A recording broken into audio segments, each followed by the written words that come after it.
이 성경의 장 중에 가장 긴 장입니다. 무려 176절로 되어 있는 말씀인데요. 이 시편 119편은 히브리어의 그 알파벳 순으로 만들어진 시편이기도 합니다. 그러니까 우리 무슨 말이냐면 그 히브리어가 우리의 그 기역, 니은, 디귿, 리을 이런 것처럼 자음처럼 알렙, 베이스, 기멜, 달렙 이렇게 쭉 그 자음들이 있어요. 근데 자음들이 22자입니다. 22자로 된 히브리어 자음이 있는데 이 시편 119편은 1절에서 8절까지는 알렙, 첫 번째 그 자음인 알렙으로 시작을 해요. 그리고 9절부터 16절까지는 두 번째 자음인 베이트로 시작을 하고 이렇게 각 8절마다 순서대로 자음이 등장을 합니다. 그러니까 22개 자음이니까 8절씩 하면 전체가 176절이 되는 거죠. 뿐만 아니라 이 시편 119편의 또 하나의 특징이 뭐냐면 모든 구절마다 말씀, 율법, 증거, 율례 뭐 이런 하나님의 말씀과 관계된 단어가 122절을 제외하고는 전체가 다 나오고 있습니다. 그런 특징이 있어요. 이 시편 119편을 가리켜서 유명한 힐러리라고 하는 교부가 완벽한 교훈과 지침이다 이렇게 표현을 했습니다. 이 시편은 우리가 주님 안에서 복된 삶을 살도록 하는데 아주 완벽한 교훈과 지침이다. 이런 설명을 했습니다. 이 시편 119편이 참 중요하다는 거겠죠. 유명한 주석가인 매튜 헨리라는 분이 있는데 그분의 아버지가 필립 헨리 유명한 일화를 남긴 분이기도 한데요. 이분은 자녀들에게 매일 이 시편 119편을 한 절씩 깊이 묵상하도록 했다고 합니다. 그렇게 함으로 1년에 2번씩 묵상하게 되는 거죠. 그렇게 만들었다고요. 하루에 한 절씩 묵상하다 보니까 176절이니까 한 352일이면 2번 묵상하잖아요. 그러니까 1년이면 2번 이상씩 딱 묵상할 수 있도록 그렇게 했다. 왜 제가 이런 설명을 드리겠습니까? 또 그 중에 또 특별히 필립 헨리의 딸은 이 시편 119편을 그러다 보니까 다 암송을 했다고 그래요. 176절입니다. 놀라지도 않지만은 176절을 다 암송했다. 가능하다는 겁니다. 여러분 중에 한번 기억력 좋으신 분은 시편 119편을 한번 암송하면서 2016년 보냈으면 좋겠고요. 그건 못하더라도 하루에 한 절씩 좀 깊이 묵상을 한번 해보면 이게 성도들이 주님 안에서 진정한 복된 삶을 누리도록 하는 완벽한 교훈과 지침이라고 신앙의 선진들이 말하는 걸 보면 뭔가 정말 우리에게 깊은 메시지를 주고 우리에게 영향을 주는 말씀이니까 한번 그렇게 해봐라. 특별히 제임스 머피라고 하는 주경학자는 오늘 본문 1절에서 8절까지를 말씀은 그것을 따라 행하는 자들에게 행복의 원천이 된다고 이런 설명을 했습니다. 오늘은 제가 1절에서 8절까지 보려고 하고요. 올해 119편을 다 볼 수는 없지만 여기저기 좀 보면서 시편 119편을 가지고 이 초하루 새벽 기도 때 말씀을 드리려고 합니다. 첫 번째는 우리가 오늘 본문에서 무엇을 보고 있느냐면 복 있는 자에 대한 것입니다. 복 있는 자. 우리 1절, 2절을 다시 한번 읽어보도록 하겠습니다. 1절, 2절을 다시 한번 읽어봅니다. 시작. 행위가 온전하여 여호와의 율법을 따라 행하는 자들은 복이 있으며 여호와의 증거들을 지키고 전심으로 여호와를 구하는 자는 복이 있도다. 성경에 보면 행복에 관해서 두 가지 방법으로 언급을 해줍니다.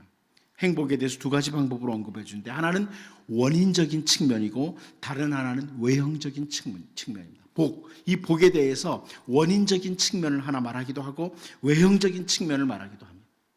좀 더 자세히 설명드리면 하나님이 주신 그 복된 상태에 나아갈 수 있는 권리를 얻도록 하게 하는 원인이 뭐냐?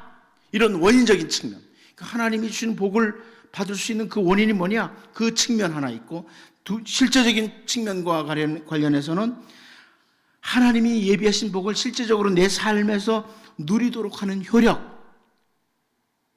단순히 원리적인 게 아니라 내 삶에서 누리도록 하는 외형적인 측면에서 어떤 자가 그러면 하나님의 복을 누리느냐, 이 부분이 성경에 나타나요.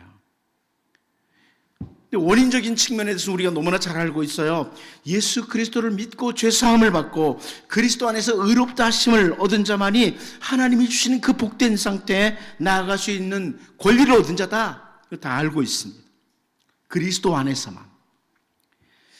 그리스도 밖에서는 아무리 겉으로 행복의 조건을 갖추고 있는 것 같지만 연기처럼 빠져나갈 거짓 행복을 가지고 있는 겁니다. 그리스도 안에서만 참된 행복이 있죠.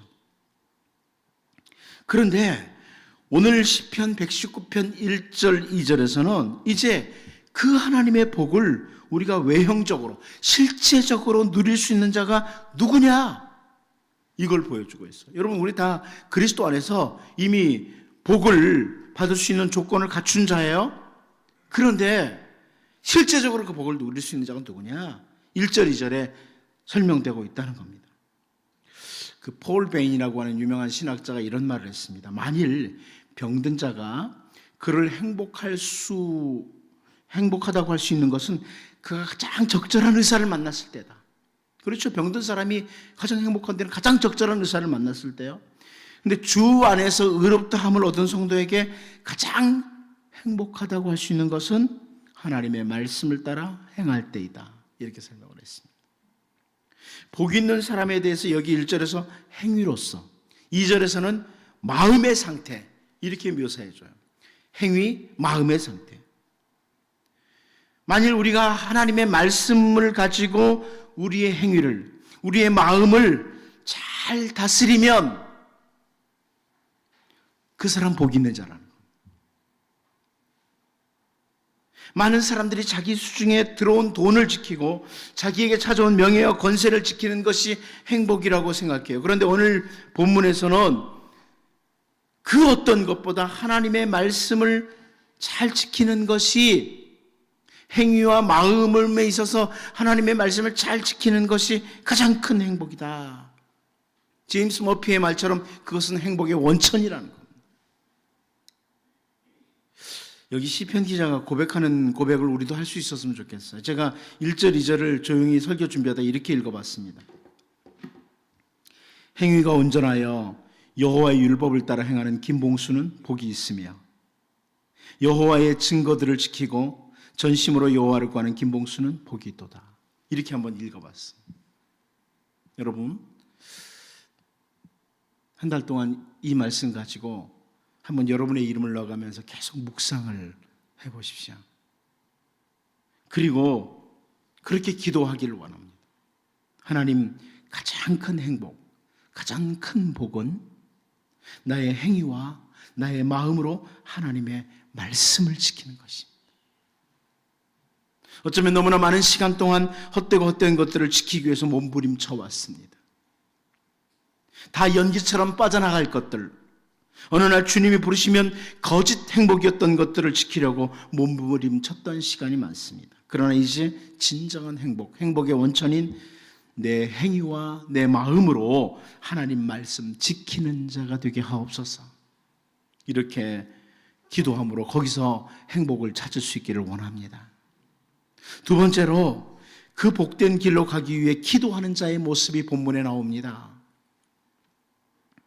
3절에서 5절까지 제가 한번 읽어보겠습니다. 참으로 그들은 불의를 행하지 아니하고 주의 도를 행하는도다. 주께서 명령하사 주의 법도를 잘 지키게 하셨나이다. 내 길을 굳게 정하사 주의 율례를 지키게 하소서. 여기 시편 기자가 3절을 보면 단순히 불의를 행하지 않은 것으로 만족하지 않는다, 이것을 보여줘요. 성도는 불의를 행하지 않았기 때문에 만족한다, 이러면 안 되는 거죠. 성도의 복은 불의를 행하지 않는 것으로 그치는 것이 아닙니다. 적극적으로 주님의 도를 행하는 것입니다. 누가복음 16장에 예수님의 비유 가운데 등장하는 한 부자가 있죠. 그 부자가 나사로의 음식을 빼앗은 것이 아닙니다. 우리가 살인은 하지 않았다고 할지라도 주님의 말씀을 따라 선을 행해야 된다는 거예요. 우리가 비방하는 자는 아니어도 말씀을 따라 찬양과 감사하는 자인가를 확인해야 된다는 겁니다. 불의를 행하지 않은 것으로 만족하는 것이 아니라는 거예요. 우리는 적극적으로 주님의 도를 행하는 자가 되어야 된다. 4절에서 보듯이 근실이 하나님의 말씀을 행해야 할 자이라는 것을 알고 5절에서 보는 것처럼 기도하는 거예요. 기도하는 거. 여러분, 이 말씀과 기도는 맞물려 있어요. 말씀을 지키고 살려고 하면 기도하지 않고는 안 돼요. 그래 시편 기자처럼 기도해야 되는 거죠.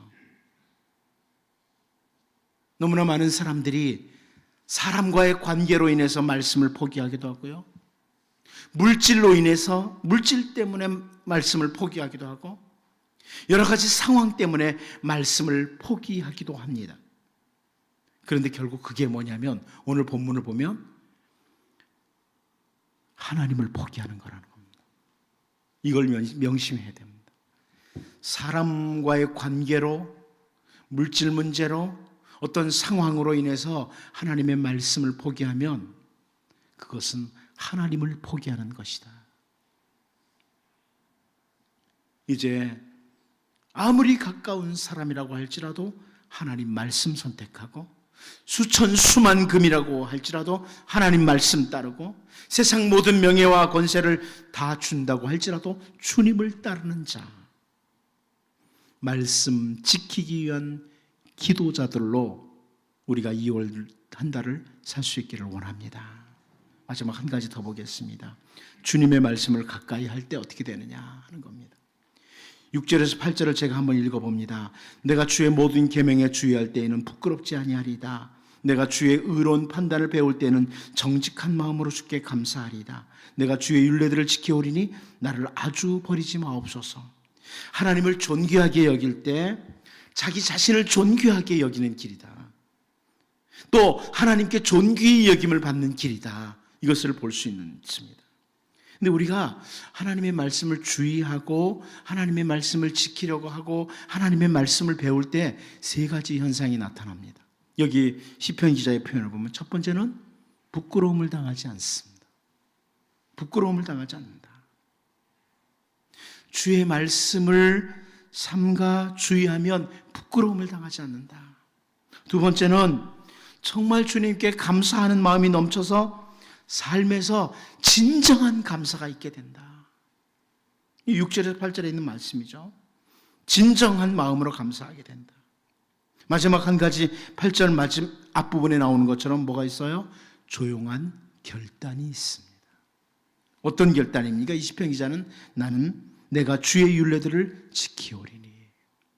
이 시편 기자는 조용히 결단합니다. 주님, 제가 주의 율례들을 지키겠습니다. 이런 결단을 해요. 여러분, 하나님의 말씀을 가까이 할 때 우리는 부끄러움을 당하지 않고 감사하는 마음이 진정한 감사로 바뀌고 조용히 결단하게 되는데 여러분은 말씀을 따라 어떤 결단을 할지를 사실 생각해 봐야 되죠. 이제 2월 한 달 동안요, 이 시편 119편 좀 조용히 묵상하면서 특별히 1절에서 8절도 묵상하면서 기도하시되 이 아름다운 현상들이, 말씀을 따라 아름다운 현상들이 우리 모두의 삶에서, 우리 가정에서 나타날 수 있기를 원합니다. 우리 시간 같이 한번 기도하겠습니다. 먼저는